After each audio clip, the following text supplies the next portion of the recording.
It's a pleasure to have today Professor George Savvidy from Democritos National Research Center in Athens, Greece, for our seminar of the group of Campos e Partículas of Universidad Nacional de Colombia.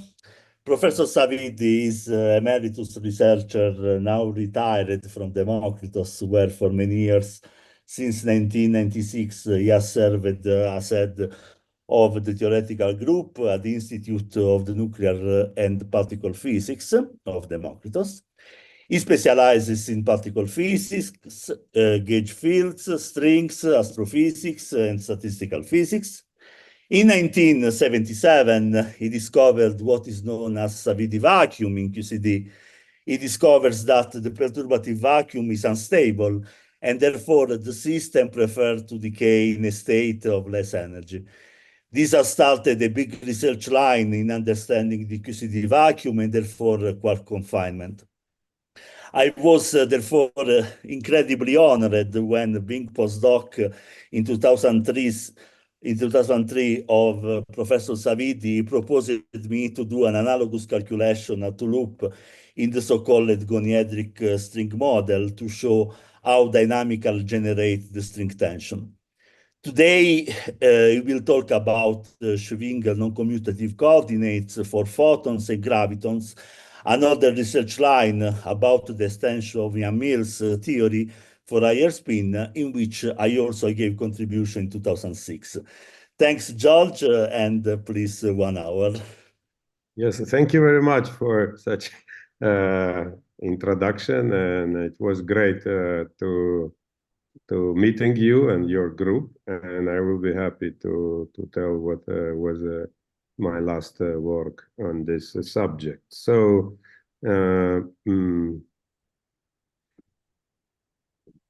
is it? Yes. So this is a publication. So publication is a recent publication is Schwinger non-commutative coordinates in Journal of Mathematical Physics in 25, and then there is a initial articles which was published in 2010, which was extension of Poincare group and non-abelian tensor gauge fields. That's what you also contributed, and then extension of the Poincare group to supersymmetry was in Journal of Mathematical Physics in 2011 in collaboration with Antoniadis and Lars Brink, and he passed away 2 years ago, unfortunately. Yes. So I will talk about Poincare group, extension of the Poincare group, Schwinger non-commutative coordinates, and Heisenberg-Schwinger uncertainty relation. So the massless particles like photon and gravitons have, you well know that photon has only 2 helicities, plus +1 and -1, and the 0 is missing. There's no photons with the helicity 0, and graviton is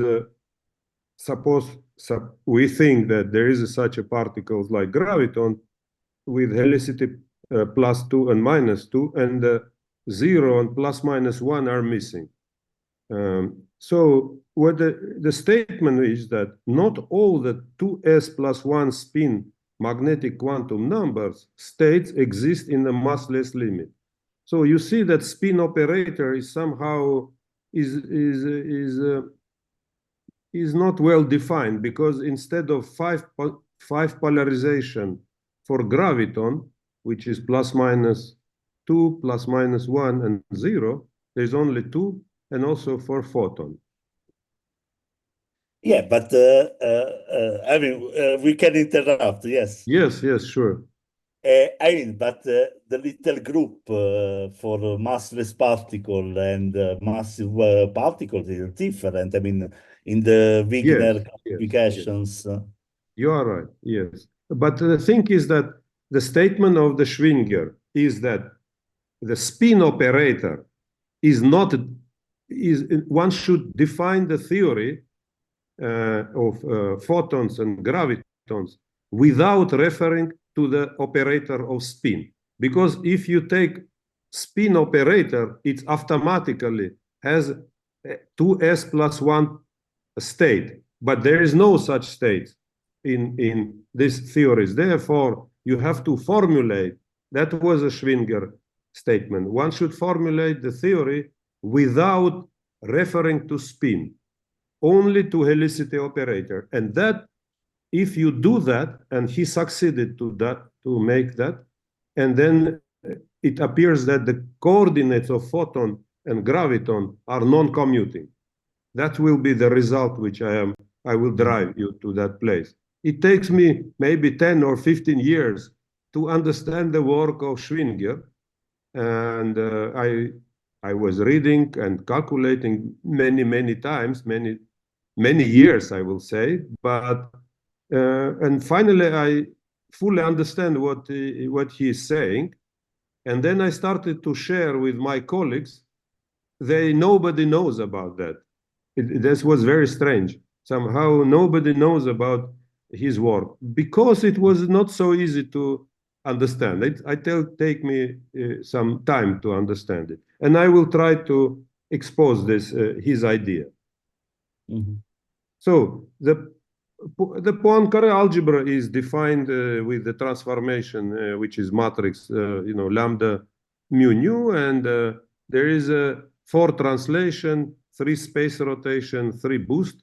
So we have 10 parameter group, and the generators are p mu and m mu nu. And the algebra of Poincare is written here, p with p commute, m acting on p tells us that it is a vector, and then m with m is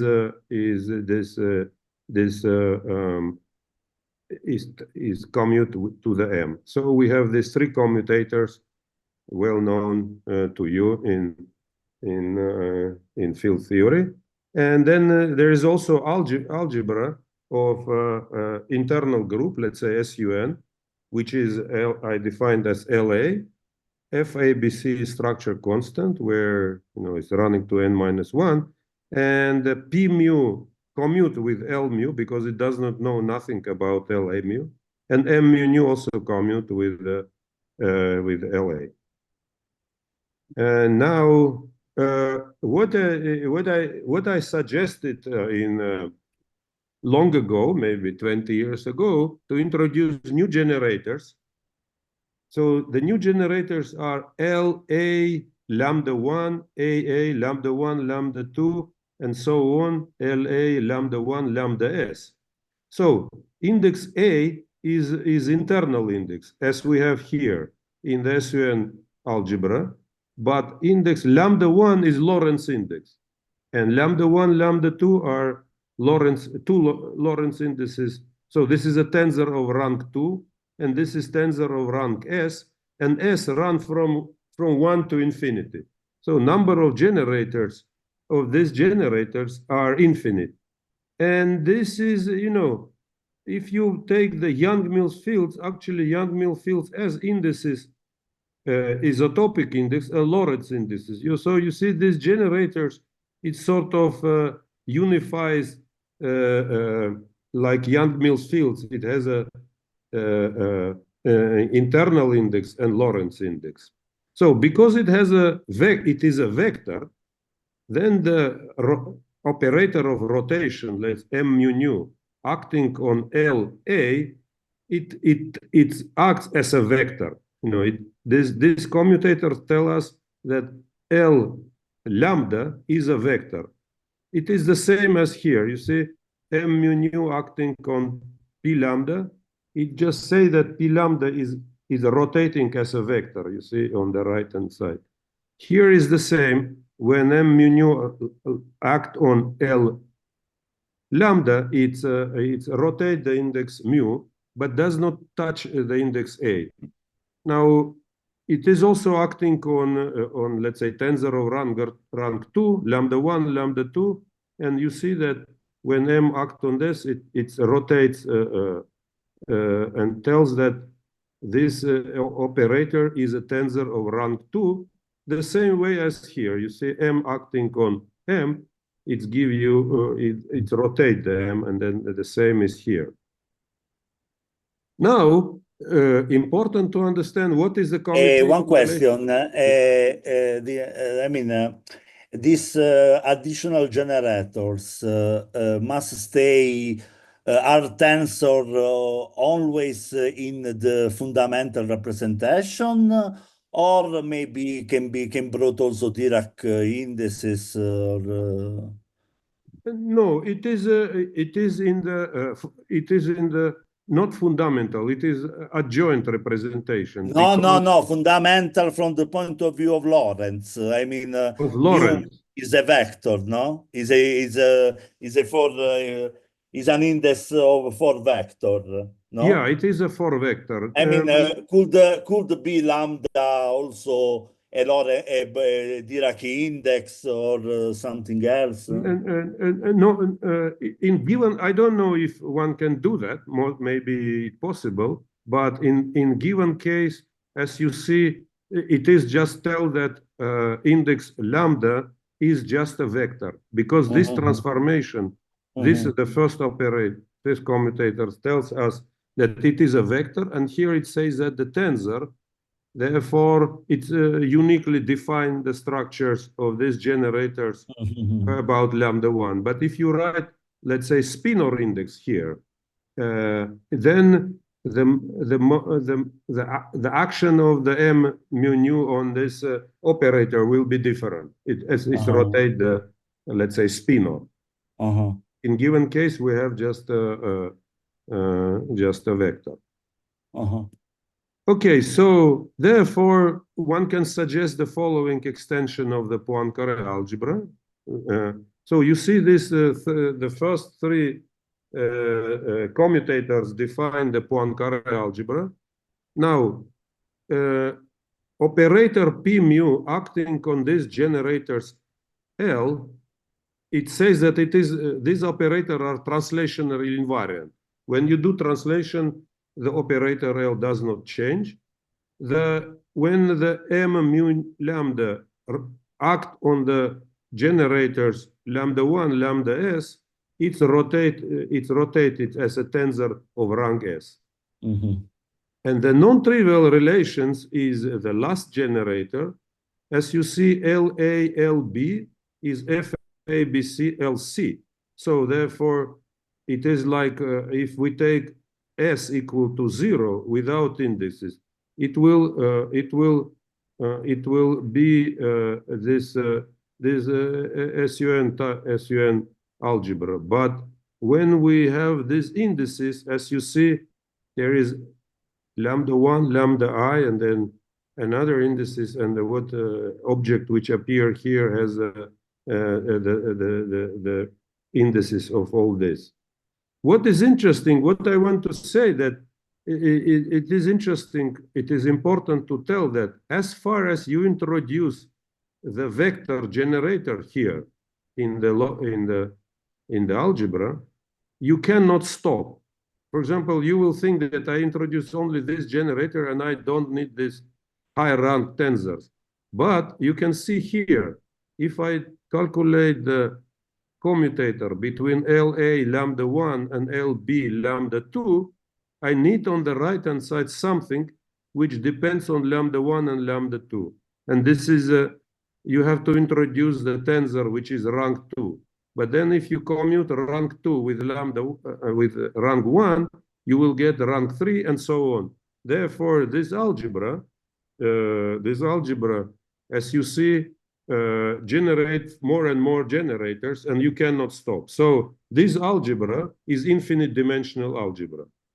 And I want to show you. One question, one question. I mean, back to, I mean, this agrees with the so-called no-go theorem of Coleman-Mandula theorem does not work here because, first of all, it is infinite dimensional algebra, and it does not work for this type of algebra. And also, the states of this algebra, we will see that they are massless, and therefore, in this no-go theorem, it says that they have the lower bound for the masses. Mhm. So the thing is that none of the Coleman-Mandula theorem are applicable to these things. But even without knowing about, one should check Jacobi identities, which define the consistency of this algebra. If you check the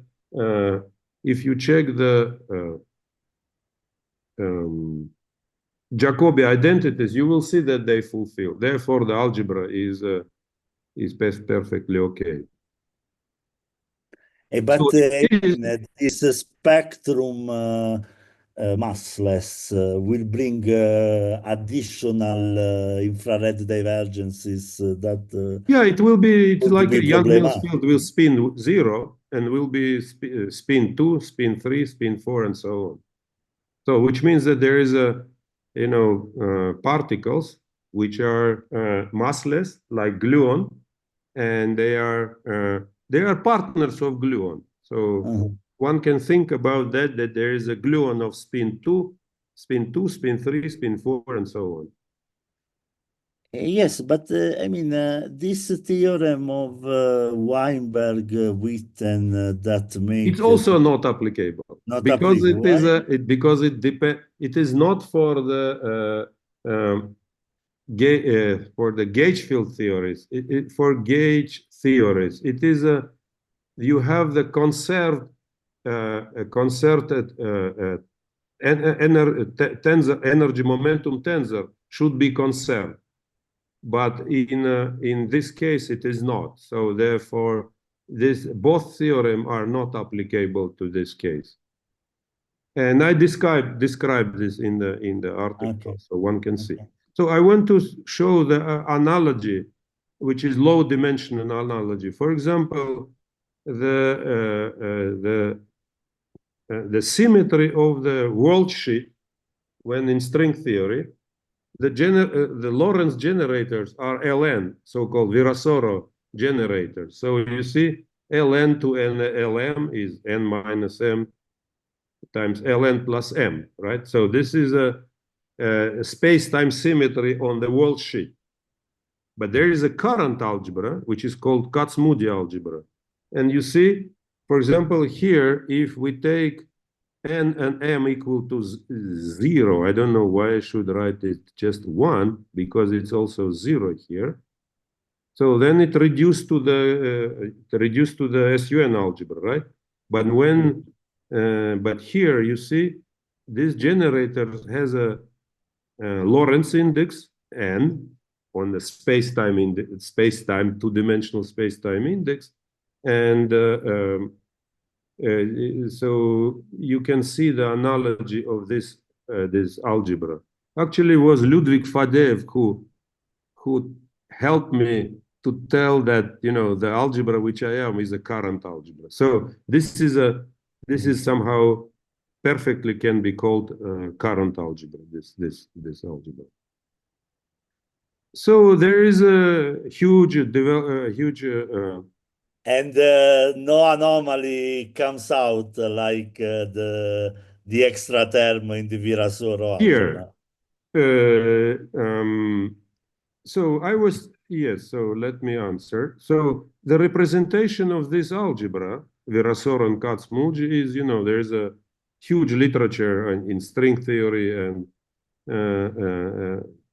studying these symmetries. And there is this central charge, and here the other central charge, which is K. And depending on this, there's the different representations. And here there is a so at this as it formulated now, it does not have, but there is some other development which shows some deformation of this algebra, but it will be too far, will move us. So let's stop here, telling that there's no any central charge or operator anomalies. Okay, now let's see the representation. So I have to little bit discuss the representation of the Poincaré algebra because I need it. So it is useful to write the Poincaré generators in terms of three-dimensional operators. So we have operator of energy, P0.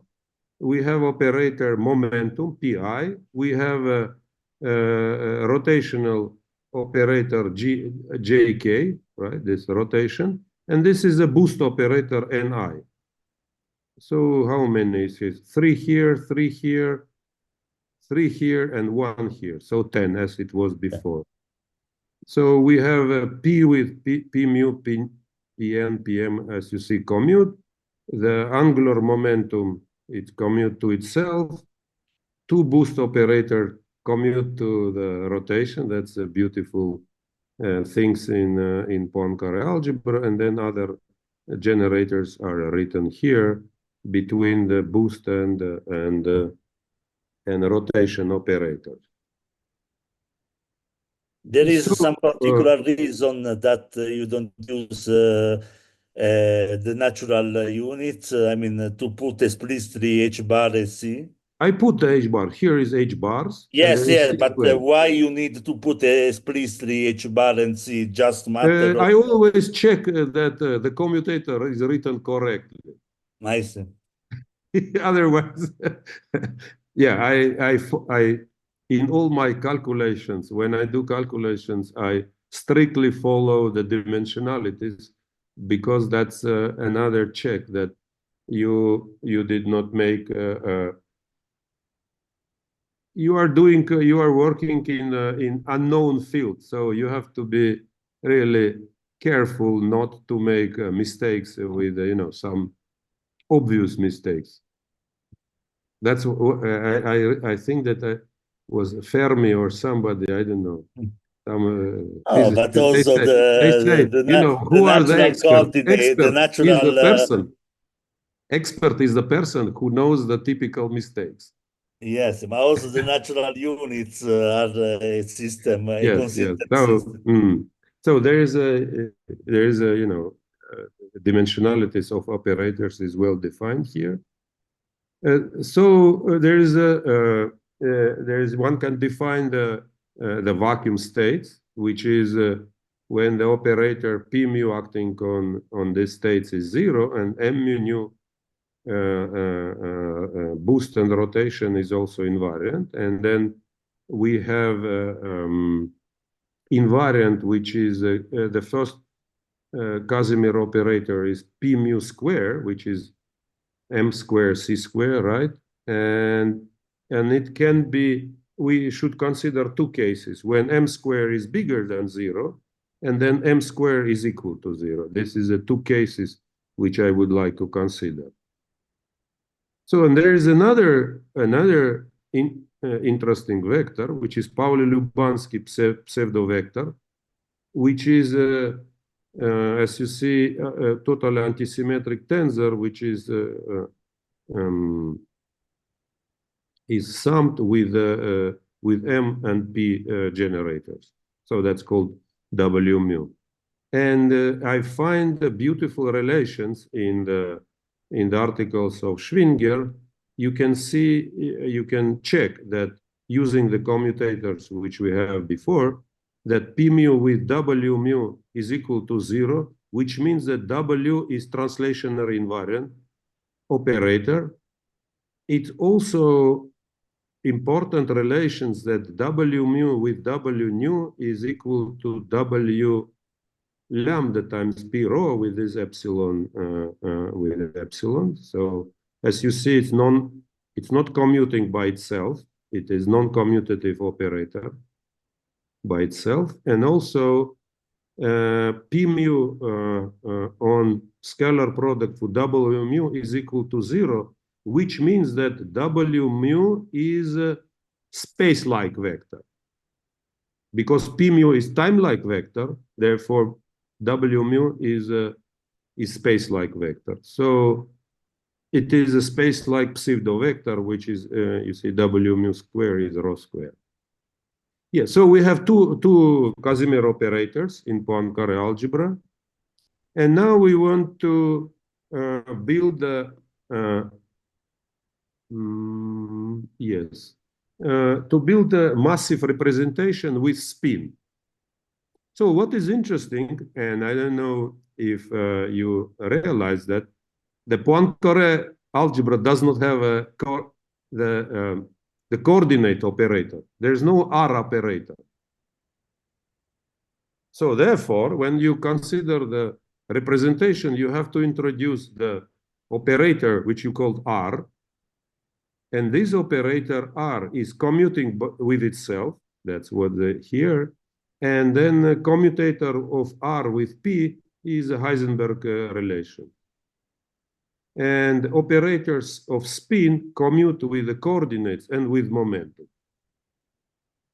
Okay, as far as yes, so we have all these 4 commutators, 1, 2, 3, 4, which define the properties of the coordinate and of the spin operator, and then we can build Poincare generators, which is J, right? So it is a coordinates vector products by P, where that's obvious, plus spin. Now, one little bit to work out, but I will not do it here. One should find the boost operator. So the boost operator is here. It is P times time, P vector time time, symmetric commutator between P0 and R. But symmetric commutator, you mean anti-commutator or commutator? Oh. Commutator. No, it is a sum, you know, it is a sum. No, come on, it's commutator. It's a P0R plus Commutator. R P0. No, commutator is with minus, right? With minus. But here is a symmetric sum. I don't think so. Yes, no, it is symmetric. This bracket when does not mean, look, here, this bracket means that Sn Pm minus Pm Sn is equal to, but here is written P0 times R minus R plus R times P0. And they are not commuting. P0 does not commute with R. They would provide the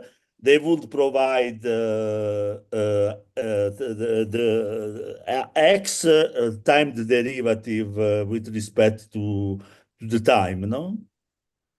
P0 is a momentum, and therefore no, it's d over dr.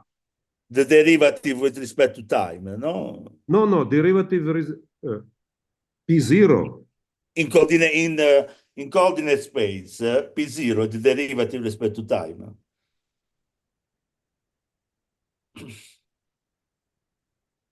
In P0, P0. Momentum is the energy. In the coordinate space, the derivative with respect to time. Wait, Raffaele. Here is written formula. P0 is equal to P squared plus M squared C squared in power 1/2. And that's an operator. It has here P, which is d over dr. That's how P0 operator is defined. Yes, but in coordinate space is the derivative with respect to time, the generator of the translation.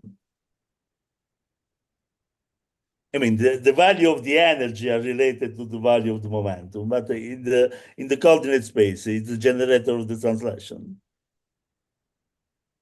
The translation, the time translation, so the derivative with respect to time.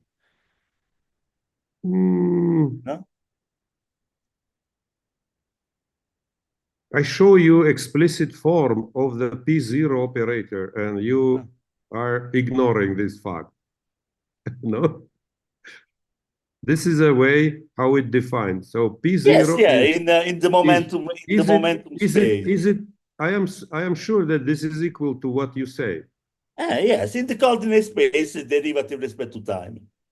Yes, but it is also equal to second derivatives over the coordinate. Yeah, because the on-share relation that you impose P squared equal to M squared. Therefore, it is correct, right? Yes, I mean, you obtain the Klein-Gordon operator. Yes, so what is written here is P0 operators is understood. This anti-commutator is written in, you calculate this using this formula. I believe that it is commutator. No, it is anti-commutator. No? Okay. Okay, so therefore, for massive representation with spin, one can invert these formulas and to write the operator of coordinates in terms of boost operator and angular momentum, and also spin operators in terms of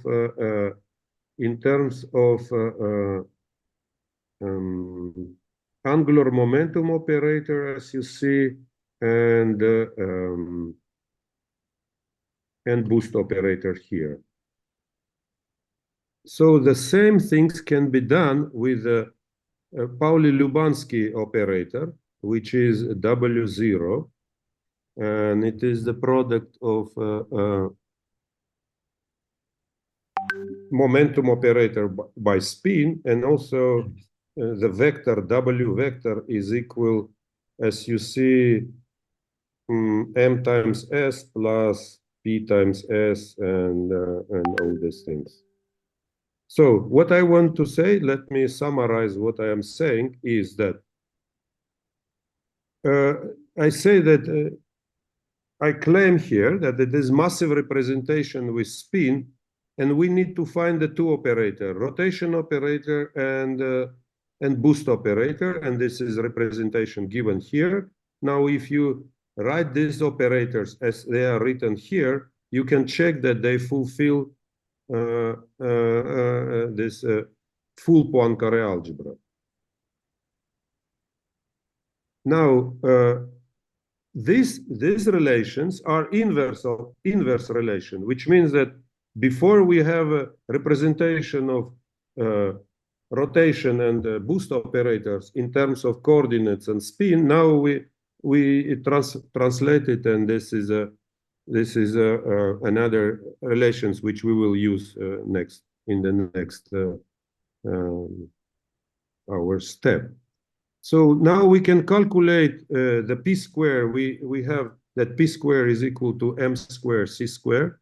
So this p square is equal to invariant mass, and w square of Pauli-Lubansky tensor. You well know that it is proportional to mass square and spin square. So therefore, representation is characterized by two invariants, the mass and the spin in the total spin. Now I will go to discuss the massless representation, and I will introduce non-commutative coordinates, which are by Schwinger. So now we will consider the limit m square goes to 0 and keeping s square fixed. So we will take m square p square equal to 0. Now, from the previous, these two relations, which describe the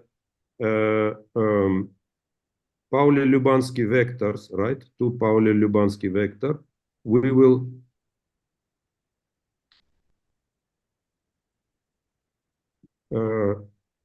two Pauli-Lubansky vectors, we will take limit m square equal to 0. What we will see? We see that the 0 component of the Pauli-Lubansky vector is a projection of the spin to the momentum, and the w vector is a projection, but in the direction of the momentum. And also, if we calculate w, square is equal to 0. And it is correct, because as you see, w square is equal to m square c square. When we take m square to 0, both invariants, w square and p square is equal to 0. So both these relations can be written as w mu is equal to lambda p mu, where we where I introduced the helicity operator, which is, you see, projection of the spin to the momentum and divided by this by moduli of p.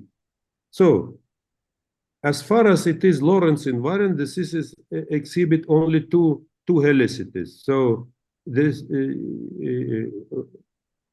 there is this operator lambda has two values, plus minus s, but there is no other magnetic quantum states. So the statement which is made by Schwinger is not all of the 2s plus 1 spin magnetic quantum number states exist in the massless limit. So therefore, he says that the spin operator should be completely abandoned from the theory. So how to do that?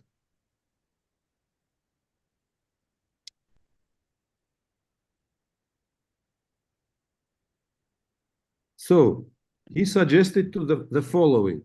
You see, we have to introduce this r hat vector, which is equal to r vector minus a spin vector product with a p divided by p squared.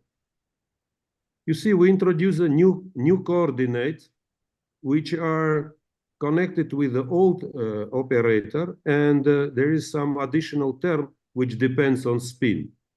Now, one can check the commutation relations of this new operator with momentum. So the momentum operator have not been changed, therefore Pn, Pm are commuting. Now you can check that this new operator R hat with P mu also have not changed. So Rn with Pm is equal, so the Heisenberg relation is not changing. The reason is very simple, because P mu commute with P mu and commute with the spin operator. Therefore, this additional term does not produce any anomaly in this operator. But the Rn with Rm operator is equal to E times H bar times lambda times epsilon nmk pk over p to the cube. And you can check that these relations is indeed correct, because here we have centimeter square, and here we have h bar. Lambda is h also proportional to h bar. So we have here h bar square, and here we say 1 over p square. And if you calculate the ratio of h squared bar by p square, you will get that it is centimeter square. So from the point of dimensionality, this relations is perfectly okay. So let me. So p cube is the modulus of p in cube. Is modulus of p. Always when you see here the formulas with p is a modulus of p. Here it is moduli of p. Yes. And lambda is still the helicity in this commutation. Lambda is still the helicity. It is a helicity, yes. It is this operator which is projection of P to S. But we need to forget about this. We should just abandon all these relations and just keep lambda. And so the next step, by the way, this is a place when one other observation. I mean, this redefinition of coordinates is such that in the boost the spin disappears. Yes, so that's why I was writing these relations. You see, when m goes to 0, remember I say that there is a sun. I have to close the window because it disturbs. Yeah, please. We have time.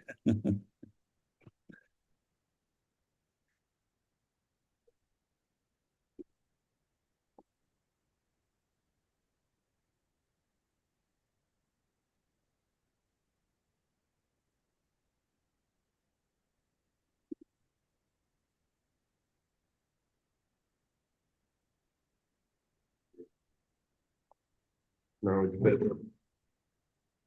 Okay, go ahead. What you are asking? I mean, I was asking the redefinition of R to R at is such that the boost operator is spin independent Boost operator. that you wrote before. Let's see. N before in the previous slide. Yeah, this one. Yeah, so you see here we have to put m equal to 0, you see, m equal to 0, and so it will be s times p, whatever, and these two terms survive.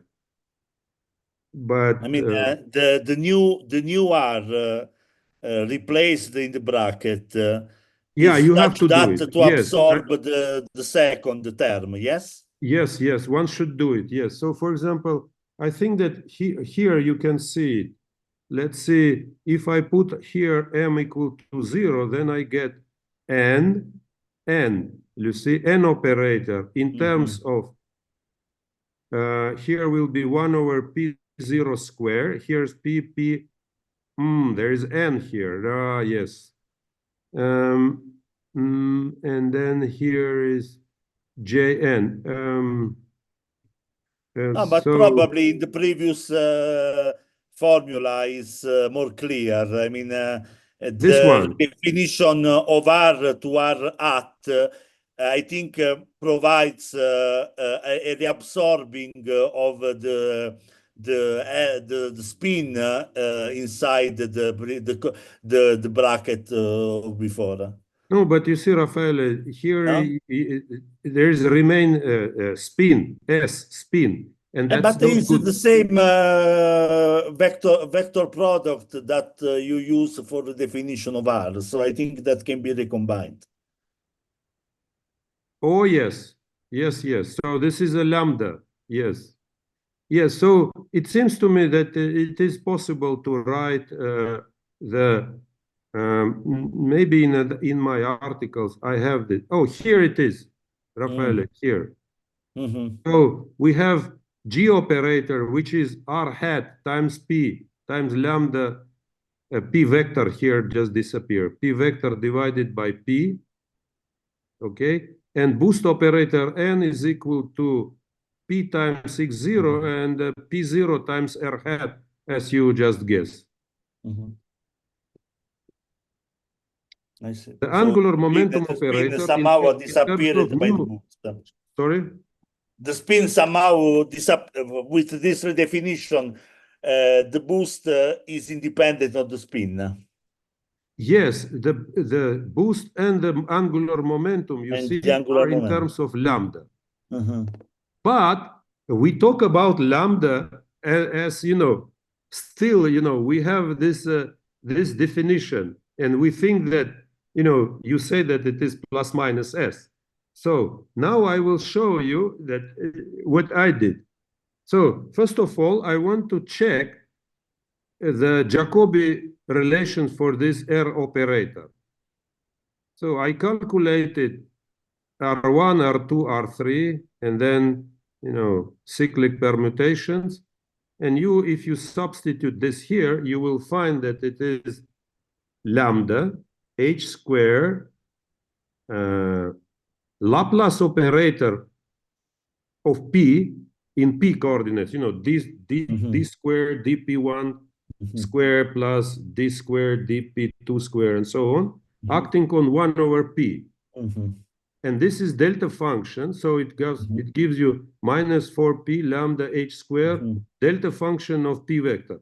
But this is a horrible news, because it says that this operator breaks the Jacobi identity. And so, okay, let's continue. And I say here the angular momentum operator in terms of new coordinates and helicity operator, the boost operator the same. And so without any reference to the spin operators, it is also true that lambda commute with this. completely define the massless representation of the Poincare algebra in terms of non-commutative coordinates r hat, momentum operator p, and helicity operator lambda. Now, what is interesting is that because we have these non-commuting coordinates, one can derive the uncertainty relation, Heisenberg uncertainty relations, and we get that delta Rn times delta Rm should be always bigger than h moduli of lambda and average value of pk divided by p cubed and absolute value. And then n is not equal m and not equal to k because of this epsilon. Now one can add, to calculate the total square, and then you will see that delta r hat square is bigger than h times lambda times 1 over p square. But 1 over p square is a wavelength. So these relations tells that uncertainty of the coordinate of massless particles is always bigger than the wavelength of the particle. It means that massless particles cannot be localized better than the wavelength.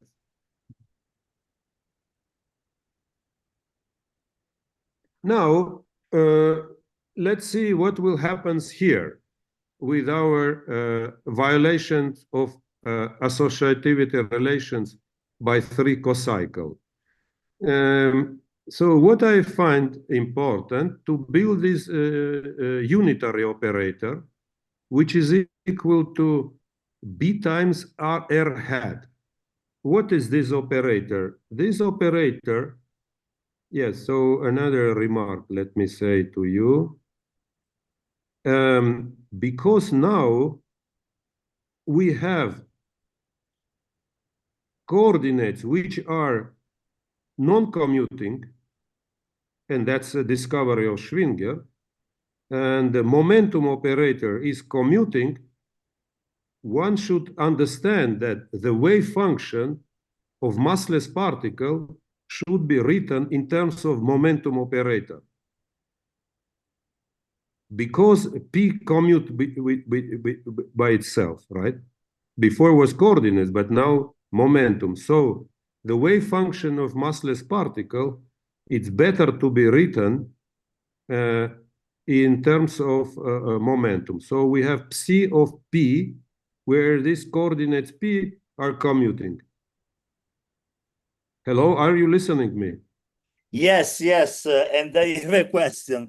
I mean, this statement means that our usual quantum field theory calculation done in momentum space will not be affected by the use of that coordinate, that non-commutative coordinate. Yeah. So there's no contradiction. If you take the Landau volume 4, a quantum field theory, you will see that they describe a discovery of Peierls and Landau.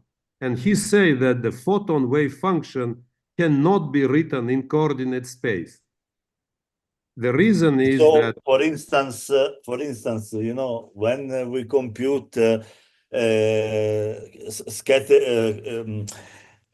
cross sections in terms of Bremsstrahlung and radiation, we obtain infrared divergences that we must combine real correction with virtual correction, etc. I mean, in these calculations, also using the non-commutative coordinates, nothing changes since everything is done in momentum space. Yes, I think so. Yes, no. There's no. This calculation are not contradicting to anything which was known before. It just explained that the wave function of the massless particles should be described in momentum space. So we have here. Let me continue. We will discuss more. So we have the psi of p. So we have a wave function which will be written in terms of momentum operator. And now you see the coordinates works as a boost, So if we take b times b is a vector, just simple numbers, and r is operator, which is operator acting on the momentum, and this operator acting on p is just shifting p by b, p plus b. Okay, now in quantum mechanics, actually is not so danger to have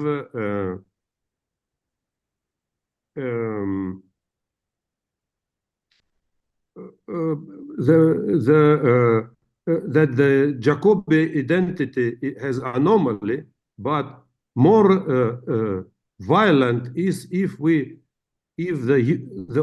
unitary operators are not fulfilling associativity. So what it means? Let's say we take operator u of b1 and we multiply by ub2 times ub3, which is so we calculate this product and then we multiply by b. And on the right-hand side, we calculate u of b1, ub2, and we multiply by u. In quantum mechanics, this should be equal to each other. But if it is not, and if it is some phase in front, that phase is called 3 cocycle. So if you have a representation of some group, like u of g1, you multiply, you see, calculating the associativity relation. So what happens here is some object which is called 3 cocycles. It depends on coordinates or the operator g1, g2, g3, and fulfill some relations. Now, what I want to prove is that because of this anomaly in the Jacobi identity, there is a 3 cocycles here. That is my calculation. So if you do that and you substitute all these things, you will get that this phase is equal. You see, this is expression. It is imaginary I multiplied by lambda divided by 2h bar. And then this is a vector product of b2 times b3 plus b1 vector times b2 plus b3, b1 by b2 and b1, b2, b3. So let's draw the tetragon with b1, b2, and b3. So these 3 vectors, we put it like this. Then let's see what it says here. For example, it says b2 vector times b3. So b2 multiplied by b3. So this times vector this, it is a vector which is a normal to this triangle. Now, if we calculate b1 times b2, b1 times b2, it is a vector which is in the normal to this triangle, but looking inside the tetragon. But because it is with minus, it's actually looking outside. So now you will, if you check these 4 terms, 1, 2, 3, 4, you will see that it is a flux of momentum flowing out of this tetragon. So we see that this flux, this phase is nothing else but flux of the momentum divided by QP from this surface. So the total flux of momentum through the closed surface. So therefore our phi phase is equal to lambda times p vector p cube ds, and it is because it's ds, we can take a Stock theorem, or I don't know what theorem we take, and this is a gradient of p by p cube integrated over the volume, and because this gradient is equal to delta function, that will give us 4p lambda. Therefore, we see that the phase, this phase is is proportional to lambda, right? So we have E5H, and this, it is 4p lambda. So phi divided by h is equal 4p lambda divided by h.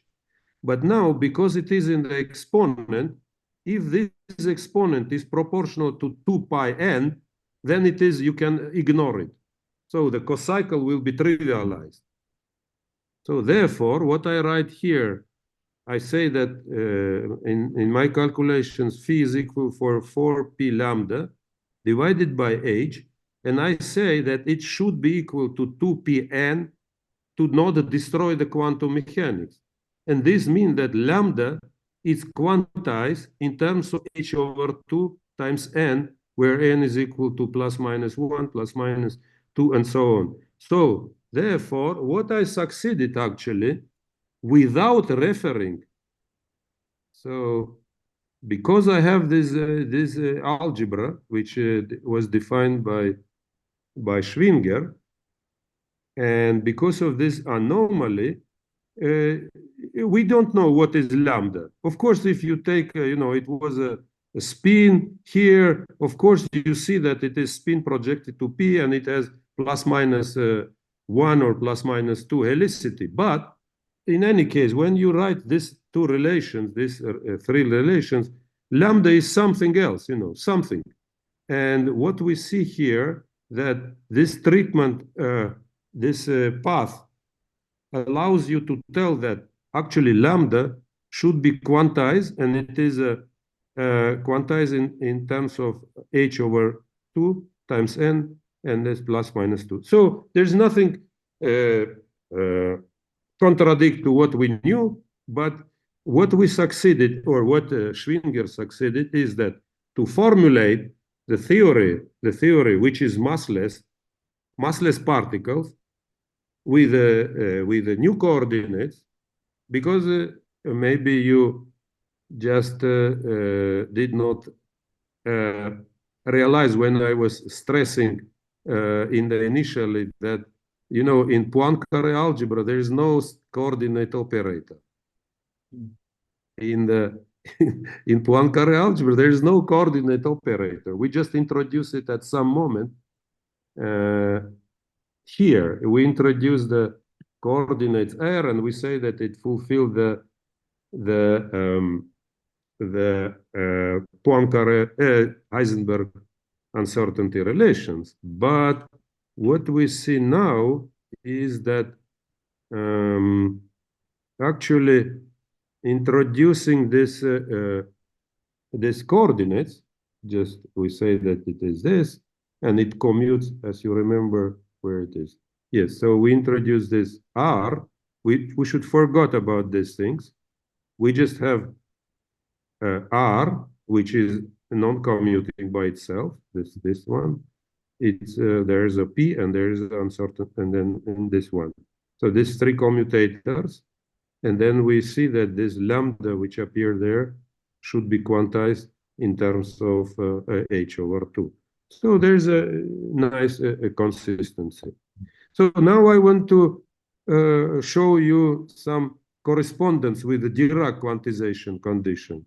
If we consider the charged particles in the magnetic field, in magnetic field of the monopole, let's say, we consider monopole and charged particles which move in the vicinity of the monopole.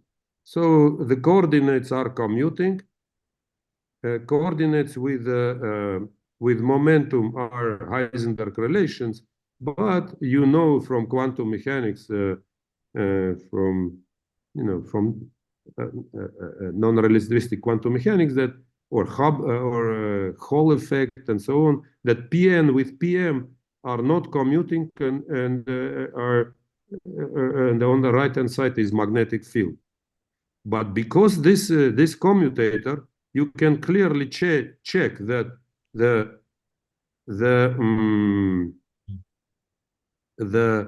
Jacobi identity has now proportional to the Laplace operators in R coordinates acting on R, and it is delta function. So we see again that Jacobi identity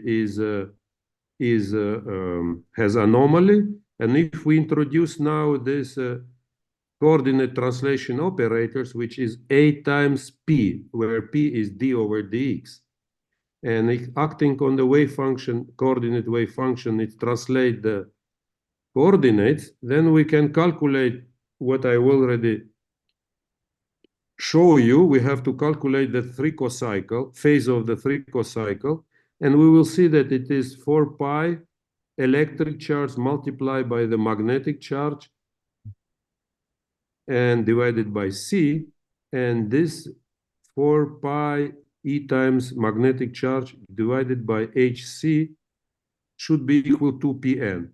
And what we see is a Dirac quantization condition, that electric charge multiplied by magnetic charge is Ch divided by 2 times n, where n is these things. Yes. So one can see the Duality.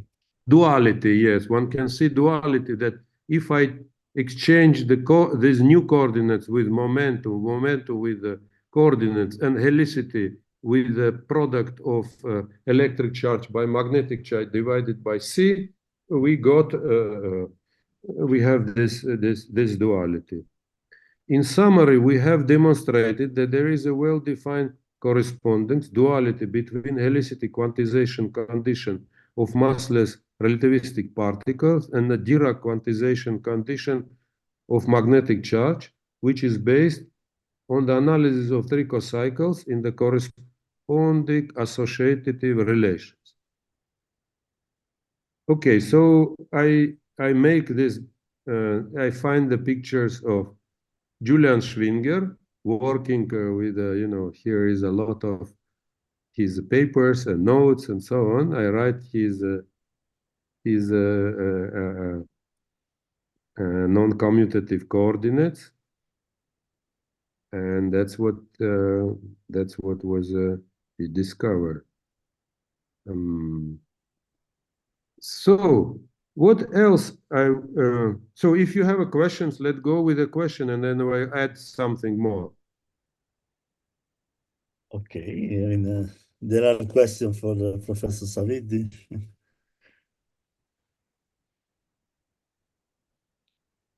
To what we have done until now. I mean, maybe there are more things. Edison, please. Yeah, there's something that I didn't get. How do you ensure unitarity here in this framework? Unitary of what? Unitarity of the theory. Of How do the you ensure unitarity? unitarity. Yes. What means here the unitarity? I don't know. What is the unitarity? I mean, these are unitary operator, and I somehow able to show that these unitarity operators are fulfilling associativity condition. Now, what you are asking probably, are these representation are unitary representation or not? I think so, yes. So the question may be translated, what you are saying is that, representations of the algebras can be unitary and can be non-unitary. So I think that this representation, massless representation, is unitary representation. No, I was talking about the conservation of the probability, since in your Conservation of framework, probability. yes. I mean, in You a know, quantum field theory formulated by this criteria, are we sure that unitarity is still there? this is not Somehow the actually, this unitary is operator will be affected also by this tricocycle, maybe.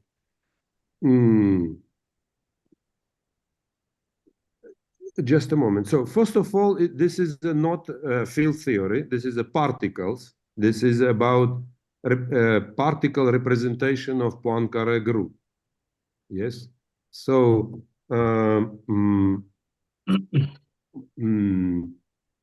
it is not field theoretical.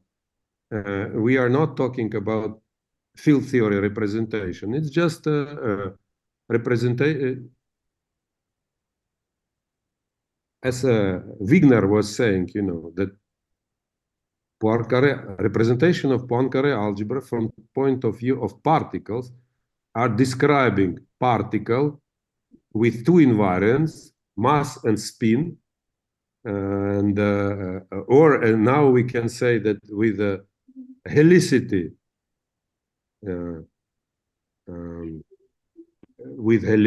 and the mass which is zero. So again, it is with the mass we say that it is massless particle and has a helicity, and the representation is unitary, which means that representation of this algebra is realized in unitary operators. These operators are unitary. So to your question, in this environment is unitary representation of algebra. That's what I can understand your question. But we talk about field theoretical representation. For example, if you consider photon is described by Maxwell quantum electrodynamics. So it is a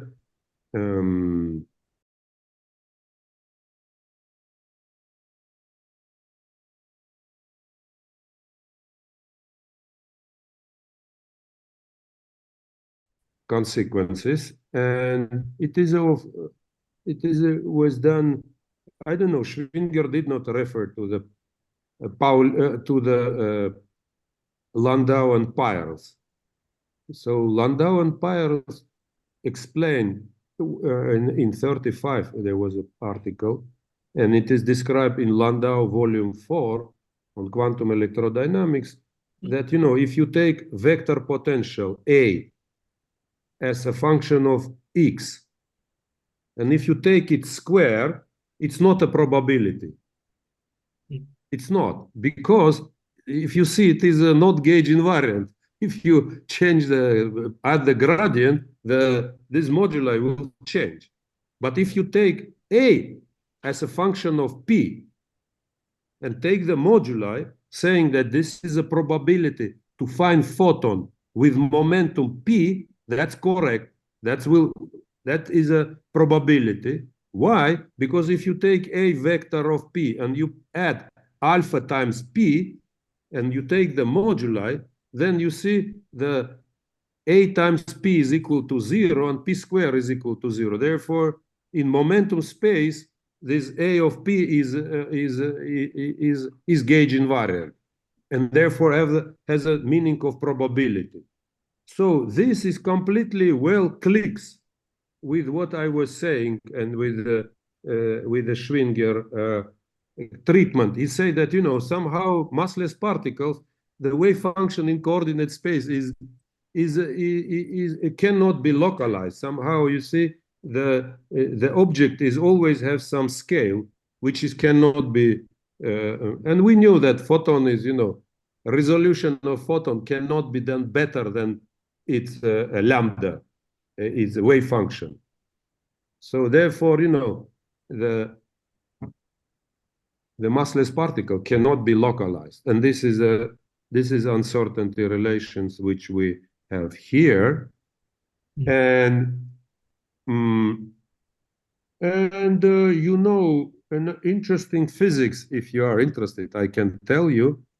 It means that, for example, these relations, if you consider a propagation of the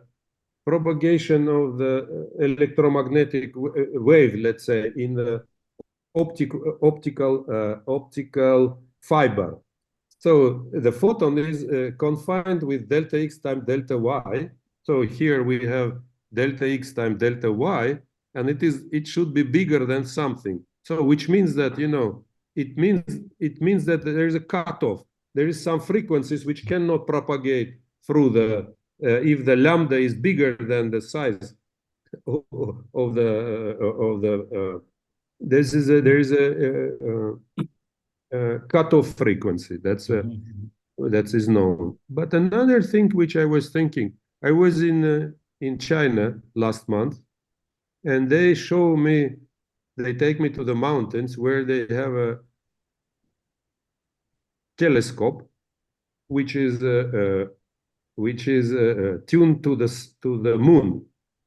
So in the moon there is a 5 reflectors, which was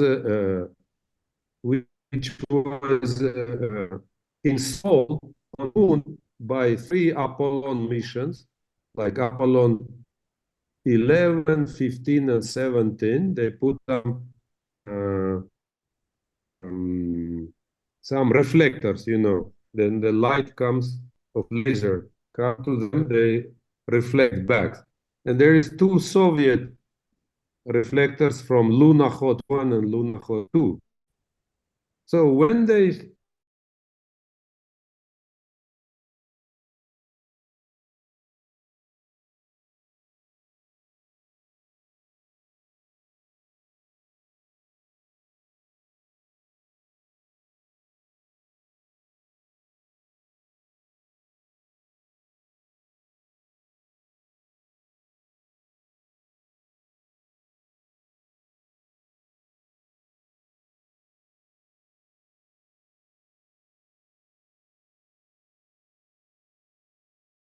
some calculation can be done. I have some photos, but maybe I will send you by email Okay. these photos. So therefore, these relations somehow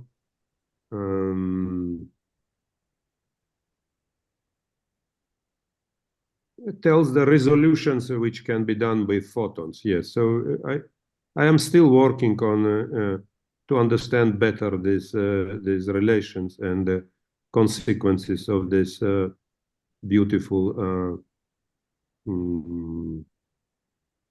non-commutativity.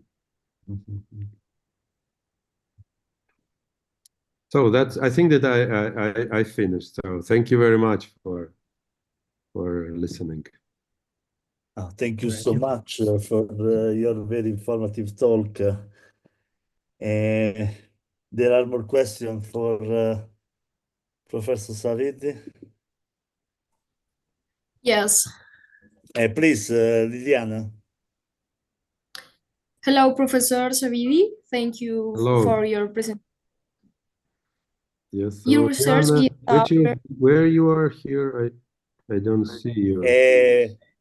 Please show up, Liliana. Okay. Thank you for your presentation. Your research gives a very interesting view of space-time. I have 2 questions about your paper. Yes.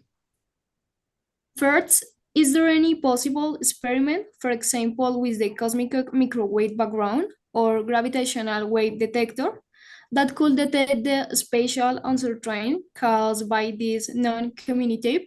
Second, if quantized helicity comes from the non-commutative uncertainty of space-time, what is the gluon not included in this geometry analyzed?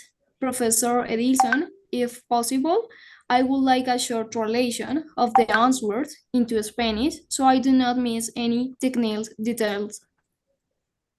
I see. No, I cannot speak in Spanish, unfortunately, but I understand your beautiful questions. Yes. So Um,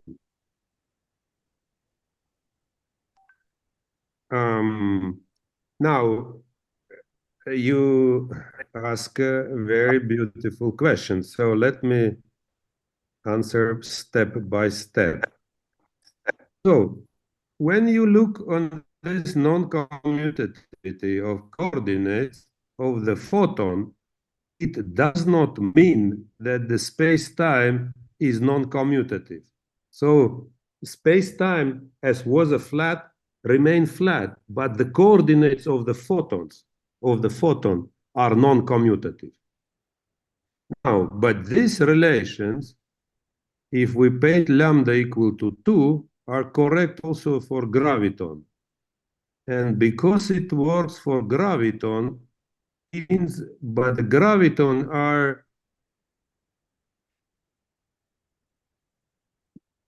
are the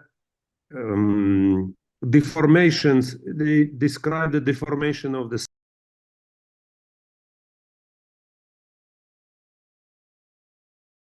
this non-commutativity means that actually space-time coordinates are non-commutative.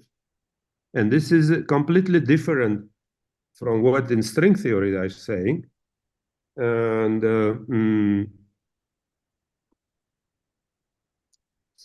so these relations means that the space-time coordinates are sort of should be described in terms of non-commutative coordinate, non-commutative space-time coordinates. And I calculated minimal size because we have this, you can write this relations like this way. What I did is that I calculate the minimal volume, which can be, the minimal volume in space-time. Sort of, you have when you have uncertainty relations of Heisenberg, it means that the phase space has the minimal volume is 2 pi h, right? 2 ph bar.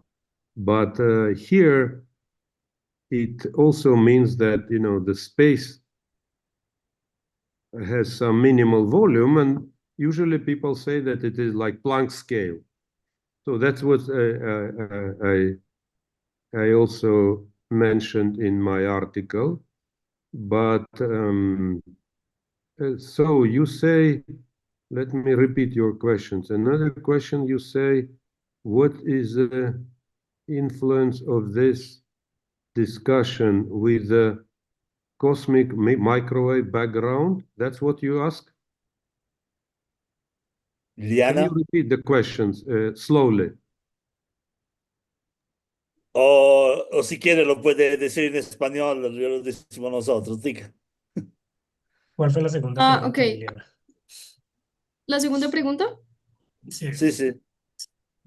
No, primero la pregunta sobre la radiación cósmica que existe.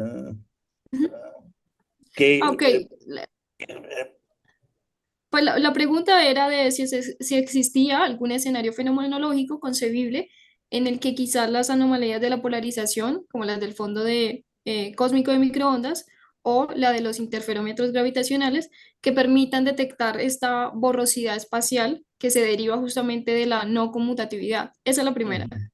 I mean, the first question was about if in the cosmic wave radiation, in the analysis of that radiation, we can the noise detected be related to these uncertainties relations related to the non-commutative coordinates.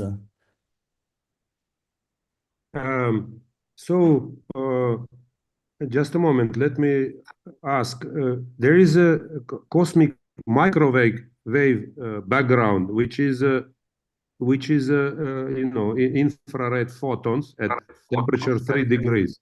But there is also gravitational waves, which are not background, but they are coming from, let's say,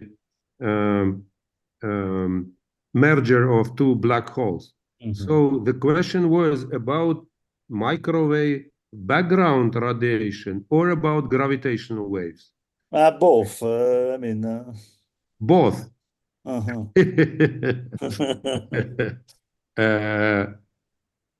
So I think that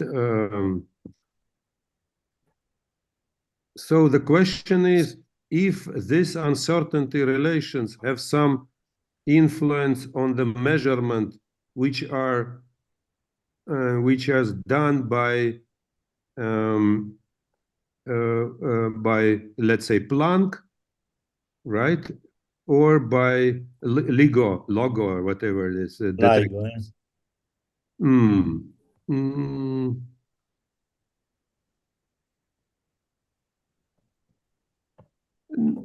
So I think yes, it's define the limit.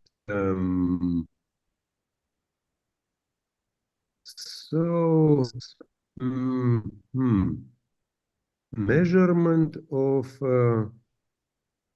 background radiation by Planck is mostly in radio frequencies. It's about, I think, something like about 1 centimeter.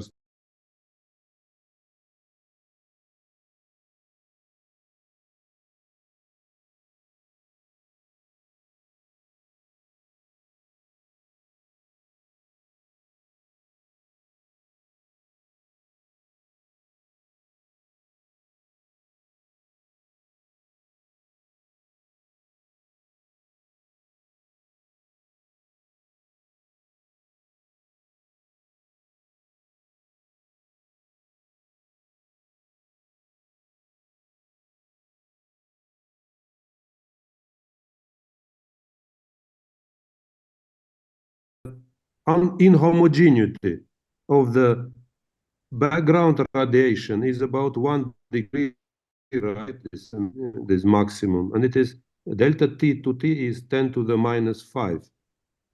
And so this measurement was done in the I think that in 5 frequencies, I remember. And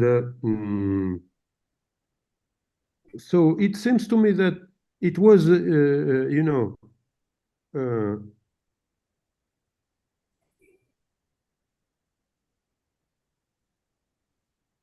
it was, so this means that the measurement,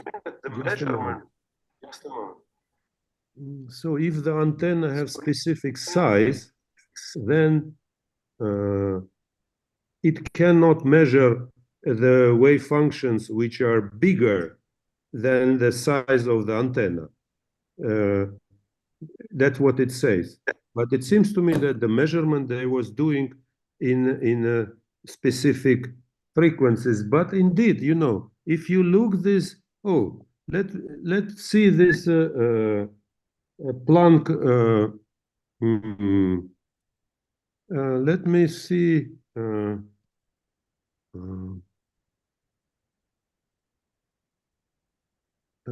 I don't know. Can we look somewhere? Let's see. Going here and write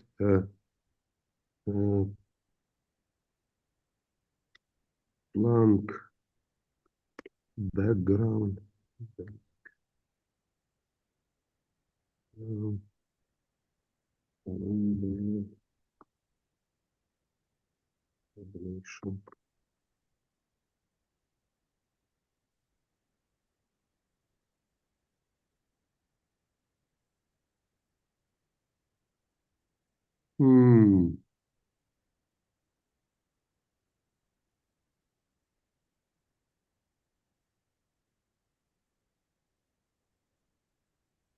So you see, these are antennas, and they are, as you see, they are different diameters. Here, these antennas are different diameters. Therefore, they are measuring the frequencies. Here it says frequencies in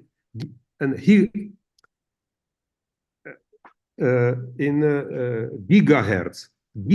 So there is this 100 gigahertz, 143, 200, and so on. So this is the frequencies. Where is the lambdas? Yes, so the resolution is, you see, as frequencies are larger, the resolutions is better. And now I want to show you where is the spectrum. Oops.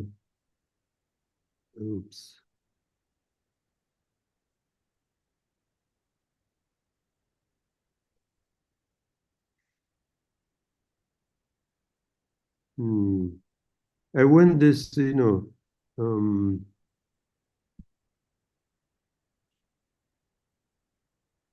interesting that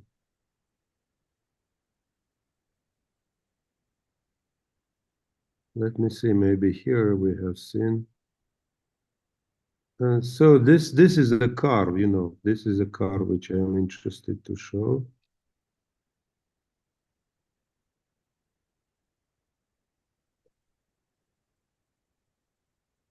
Here it is, yes, okay. So you can see here that in here is you see the resolution in this place is bad, and it is good in this area. So therefore, I think that for large lambdas, the resolution is worsening. So and it is connected with this uncertainty relation.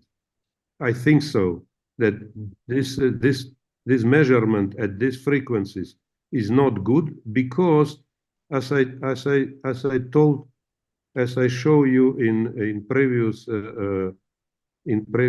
pictures, you see these are the antennas. The signal is entering through this hole, these small holes. You see this one. It is it is antennas where the radiation of background goes inside the equipment. Yes, so here it is. And definitely when lambda is much larger than the scale of this antenna, it just cannot penetrate inside. Therefore, the measurement for large lambda are not good. And that's a consequence of this, I think so, of these uncertainty relations. Now, about your question about gravitational waves, one should think about it is okay. But there was another question about the quantization of the helicity, Liliana. Okay. La segunda Dime, profe. pregunta sobre la cuantización de la helicidad. ¿Qué quieres saber? Sí, acerca de la helicidad cuantizada, que, bueno, si la helicidad cuantizada surge de la borrosidad espacial en las partículas de masa nula, ¿por qué es que el gluón no figura, digamos, en el análisis que se hace de la geometría del espacio-tiempo? No sé cuál es la razón para que no esté. ¿Cuál es la razón por la cual la helicidad está cuantizada? No. ¿Por qué no se considera para el gluón el análisis que se hace, Well, tanto para digamos, la gravedad? I mean, the question is if the quantization of the helicity by the non-commutative coordinates can be extended also to gluon. Yeah, in a trivial way, actually interesting that, this is a very good question, because look here,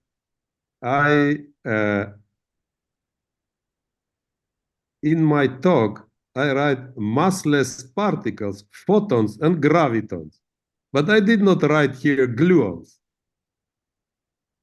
And the reason, maybe now, just because of her question, I think that, the photons are particles which are well investigated.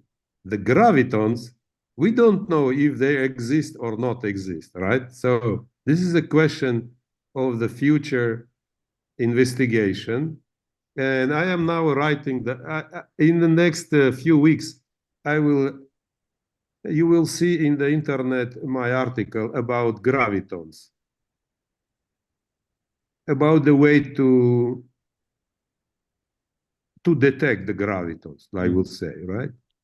So therefore, these two particles are most probably can be are propagating in space-time or whatever they are somewhere. The photons exist. The gravitons we don't know. We knew that the gravitational waves exist, but we don't know if gravitons exist, or the gravity is quantized. That's we did not yet know. Now, if we take the gluons here, we knew that the gluons exist, but unfortunately they don't live as a free particles. Therefore,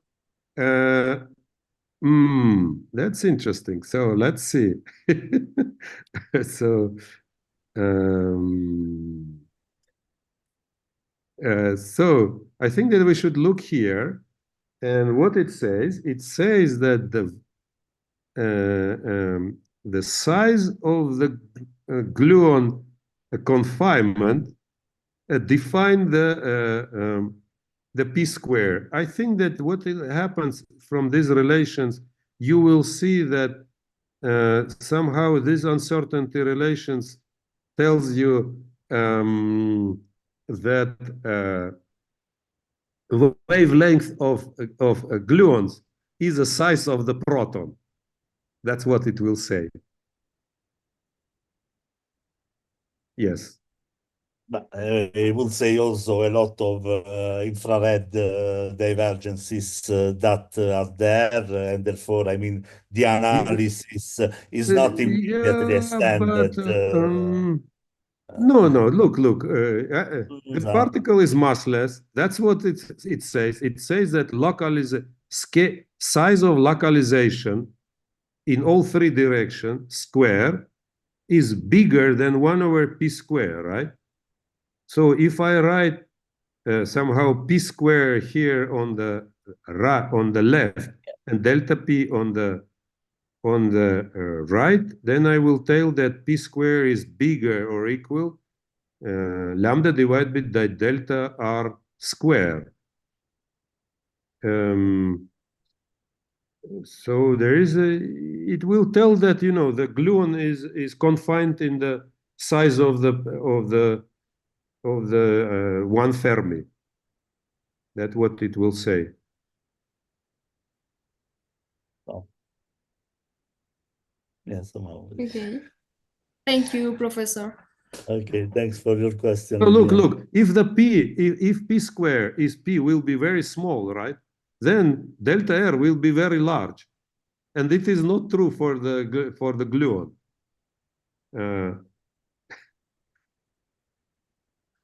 If p² will be very small, this number will be very large, and therefore the volume. Yeah, the volume where gluon is, it will be infinitely large. So it means that the momentum of the gluons inside the hadrons should be large enough. And if we look the parton distribution function, Raffaele, if we look parton distribution function with momentum, most probably one can also check this. Yeah, I mean, one should combine this expectation value with appropriate weights and taking the fact that in the calculation of that average, there are also divergences that one must. Yes. So it's a delicate point. So next time when I will talk, I will probably have to add here photons, gluons, and gravitons. Okay. I mean, but for example, W's, the W boson or Z boson, they are they are massive particles, and therefore for them is not true. This relation is not true. No, they are because they are completely massive. different story. I mean, yes. So with them, that is. But very nice questions. Thank you very much for. no, thanks for thinking your on that talk. direction. I mean, my aim was to know your last works, but also to share with my colleagues, students. Yes, thank you very much. It was A interesting. great figure of quantum field theory in our times. So, thank you so much. I hope you will be available for discussions later, and also maybe for another talk next year. Yeah, I will be happy. Another opportunity. Yes, it was very nice. Thank you very much for And of questions. course, if you want to visit us in Colombia, let me know. That will be great. I mean, if I will be in United A States, bit maybe far I can. away, but Is it close to? Is it a flight from United States to Colombia? Is easy? no, yes, no. From United States, it's extremely easy. Man, from Europe also. I mean, with transit in Spain, in Germany. So how you fly? You France. fly from I usually fly because there is the connection from Bari to Istanbul. I do Bogota, Istanbul, and Istanbul, Bari. Just a moment. Why you're talking about Istanbul? There I is asked a you. direct flight from Bogota to Istanbul. Oh, And I see. then So I you're take, moving to the east and then to the west. yes, because there is a direct connection from Istanbul to Bari. And that's But why for tell me me, it's comfortable. from Constantinople, the flight goes to the east. Costantino, Istanbul, che Costantino? It goes to the east or to the west. I mean, from Bogota to Istanbul, and then again to the west, from Istanbul to Bari. But look, there is no from, let's say, from Madrid. There is no flight to. Yeah, no, there is no direct flight to Bari, and then I mean, I lose more Yeah. So time. you are interested to not to go, let's say, to Rome and so on. Not to Rome. I go to my city, to Bari. That's why I prefer to go to Istanbul. I see. Okay. Okay, George, thank you so much. Thank you very much. So I hope we can talk another time. yes. Bye-bye. Thanks. Bye. Thank you very much. Bye-bye. Thanks.